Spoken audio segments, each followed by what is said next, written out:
कभी एक बात आपने महसूस की है, कभी गौर किया है, अपने आसपास आप कुछ ऐसे लोगों को देखते हैं जो बहुत ही ब्यूटीफुली ड्रेस्ड अप होते हैं। उनका अटायर बहुत अच्छा होगा, हो सकता है उनका चेहरा भी बहुत खूबसूरत हो, उन्होंने बहुत अच्छा परफ्यूम कैरी किया है, बहुत अच्छे शूज पहने हैं, लेकिन उसके बावजूद उनकी पर्सनालिटी अट्रैक्टिव नहीं लग रही है। आप उनकी कपड़ों की तारीफ तो करेंगे, लेकिन इसके बावजूद ऐसा लगता है कि कुछ कमी रह गई। वहीं कुछ लोग ऐसे हैं आपके आसपास जो शायद कपड़ों में, डील डॉल में ओके होंगे, लेकिन उनकी पर्सनालिटी आपको बहुत अट्रैक्ट करती है। इसके पीछे कारण है उनका पोस्चर। वो कैसे खड़े होते हैं, कैसे बैठते हैं, कैसे चलते हैं, इस पर बहुत डिपेंड करता है उनका पोस्चर कैसा है। उनके पोस्चर की वजह से वो कॉन्फिडेंट दिखते हैं, स्मार्ट दिखते हैं, अट्रैक्टिव दिखते हैं। तो आज के इस खास सेगमेंट में हम बात करने वाले हैं, अगर आपका पोस्चर गलत है तो कैसे आप उसे ठीक कर सकते हैं, आपका पोस्चर कैसे स्मार्ट, कॉन्फिडेंट और अट्रैक्टिव बन सकता है। तो आइए शुरुआत करते हैं और सबसे पहला योग अभ्यास करते हैं हनुमान आसन। हनुमान आसन का जो ओरिजिनल पोज है वो तो बहुत ही डिफिकल्ट है, लेकिन हनुमान आसन का एक ऐसा वेरिएशन मैं आपको सिखाने जा रही हूँ जो आपकी स्पाइन को सीधी करेगा, आपके पोस्चर को बेहतर बनाएगा, आपके पेल्विस को इनसाइड करेगा और आप खुद महसूस करने लगेंगे कि आपके अंदर एक पॉजिटिव चेंज आया है। आपका पोस्चर अब पहले से बेहतर दिखने लगा है। अब करना क्या है मैं आपको बताती हूँ। आपको अपना दायां पैर कुछ इस तरीके से रखना है 90 डिग्री एंगल पे, और अपना बायां पांव भी कुछ ऐसे ही 90 डिग्री एंगल पर रखना है। अपनी बॉडी को आपको स्ट्रेट रखना है, आपकी स्पाइन स्ट्रेट होनी चाहिए, ना वजन दाहिने पांव पर ज्यादा, ना वजन बाएं पांव पर ज्यादा। इस तरीके से आप अपनी बॉडी को स्ट्रेट रखेंगे, अपना वजन दोनों पांव पर बराबर डालेंगे। घुटने पर आप थोड़ा सा ज्यादा वजन महसूस करेंगे, लेकिन धीरे धीरे जैसे आपको आदत होती जाएगी आप ये रियलाइज करेंगे कि आपका वेट जो है वो इक्वली डिस्ट्रीब्यूट हो रहा है आपके दाएं और बाएं पैर में। तो इस तरीके से 90 डिग्री एंगल आपके बाएं पांव में, 90 डिग्री एंगल आपके दाएं पांव में। अब करना क्या है, आपको अपने दोनों हाथों को इस तरीके से ऊपर उठाना है, कान के पास यूं ले जाकर सीधे ऊपर हाथों को जोड़ना है और तकरीबन 1 मिनट तक आपको ऐसे ही इसी पोस्चर में स्टे करना है, होल्ड करना है।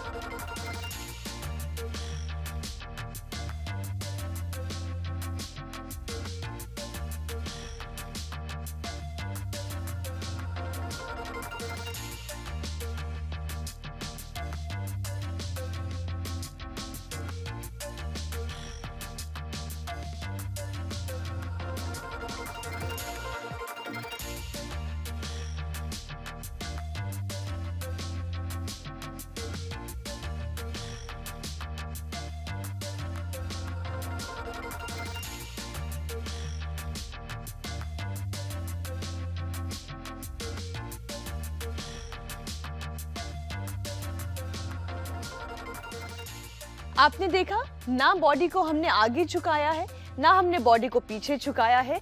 हनुमान आसन आप जानते हैं कि हनुमान आसन बहुत ही डिफिकल्ट पोस्चर है। उसमें आपकी साइड स्लिट होती है, यानी कि ये पाँव भी पूरा आपका ज़मीन पर होता है और ये वाला पाँव भी, बायां पाँव भी आप पूरी तरीके से ज़मीन पर होते हैं। इस तरीके से भी किया जा सकता है, लेकिन चूंकि आप बिगनर हैं, अभी अभी आप शुरुआत कर रहे हैं और आपको केवल अपने पोस्चर को सुधारने पर काम करना है, तो इस तरीके से आप कर सकते हैं। मैं रिपीट कर रही हूँ, अपने दूसरे पाँव से आप एक बार फिर से देखें, गौर करें किस तरीके से ये किया गया है। अपने लेफ्ट लेग को ऊपर 90 डिग्री एंगल पर रखें, राइट लेग को 90 डिग्री एंगल पर रखें। आप पाँव देख रहे हैं नीचे की तरफ है, इस तरीके से पंजों पर आप नहीं हैं। फ्लैट करें टोस को भी और फिर अपने हाथों को ऊपर की तरफ लेकर जाएं इस तरीके से।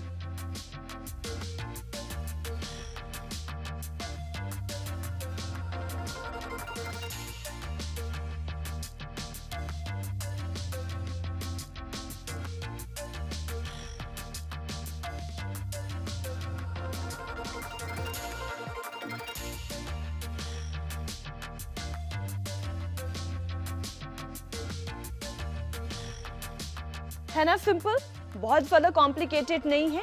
लेकिन हाँ, बैलेंस में रहना और ठीक 1 मिनट तक दोनों पाँव से, यानी 1 मिनट राइट लेग से 1 मिनट लेफ्ट लेग से इसे करना, वो इम्पॉर्टेंट है। तो उसमें आप कंसिस्टेंसी बना कर रखें, अपनी रिदम बना कर रखें। आपकी ब्रीदिंग इवन होनी चाहिए, इनहेल एंड एक्सहेल एक इवन टेम्पो में होनी चाहिए। आइए अब दूसरा आसन आपको बताती हूँ। अब दूसरा आसन है शशकासन। आपको इस तरीके से वज्रासन में बैठना है। आपकी नीज फोल्ड होनी चाहिए। आप अपने हील्स पर बैठे हुए हैं। अपने दोनों हाथों को आपने अपने पाँव के ऊपर रखा है। अब धीरे से अपने हाथों को यहीं से ऊपर की तरफ लेकर जाएं। डीप इनहेल करते हुए आप अपने हाथों को ऊपर लेकर जाएं। जितना ऊपर तक आप स्ट्रेच कर सकते हैं, बॉडी को जितना पीछे तक ले जा सकते हैं। डीप इनहेल करें और एक्सहेल करते हुए अपनी बॉडी को नीचे लेकर आएं।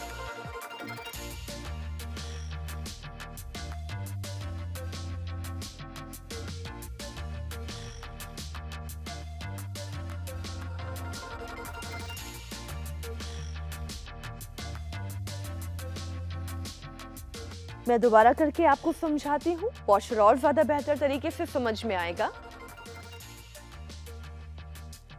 कुछ इस तरीके से जब आप बैठेंगे वज्रासन में, आपकी स्पाइन स्ट्रेट होनी चाहिए।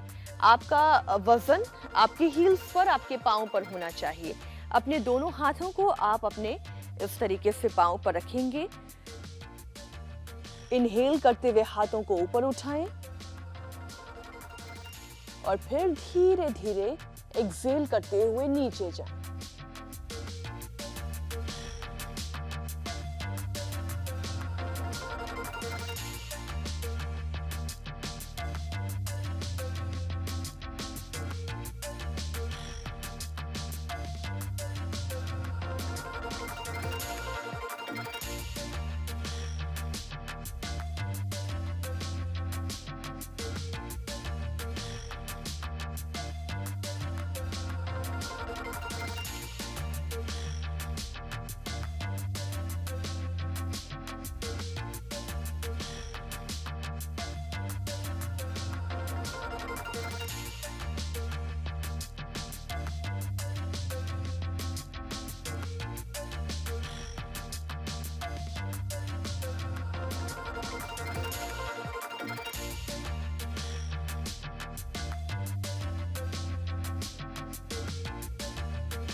एक मिनट तक इस आसन को करें और फिर धीरे धीरे इनहेल करते हुए वापस ऊपर आए। हाथों को वापस से अपनी सम मुद्रा में लेकर आए, यानी जहां से आपने शुरुआत की थी वहीं पर आप अपने हाथों को लेकर आए।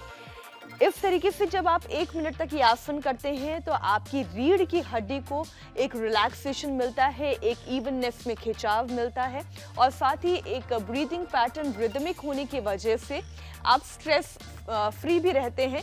इसलिए एक पंथ दो काज हो जाते हैं। स्ट्रेस भी रिलीज होता है, आपका बैक पेन है तो वो भी दूर होगा और आपका पोस्चर बेहतर बनेगा। अब बात करेंगे सेतुबंध आसन की, यानी कि ब्रिज पोज की। इसे करने में भी कोई बहुत कठिनाई नहीं है, बहुत ही आसानी से घर पर किया जा सकता है। और करना कैसे है वो आइए सिखाती हूँ। इस तरीके से आप अपने मैट पर पहले तो सीधा लेट जाएं। सेतुबंध आसन करने के लिए पहले आप फ्लोर पर सीधे लेट जाएं। अपने मैट पर सीधे लेटने के बाद आप अपने दोनों पाँव को अपने कूल्हों के नजदीक लेकर आएं। अपने दाएं हाथ से अपने दाएं एंकल को पकड़ें, टखने को पकड़ें और बाएं से बाएं टखने को पकड़ें, कुछ इस तरीके से। जब आप अपने टखनों को पकड़ लेंगे तब अपने आप ही आपकी बॉडी ऊपर की तरफ लिफ्ट होगी। देखिए किस तरीके से। अभी ये सम की मुद्रा है। यहाँ से आप धीरे धीरे अपने स्टमक को ऊपर की तरफ लेकर जाएंगे। अपनी कमर को ऊपर की तरफ उठाएं। जितनी मैक्सिमम स्ट्रेंथ आप लगा सकते हैं उतना ऊपर आप लेकर जाएं। अपनी कोर को टोन करके रखें, अंदर खींच कर रखें, कमर को ऊपर उठाएं और 1 मिनट तक कम से कम कोशिश करें कि आप इसी आसन में रहें।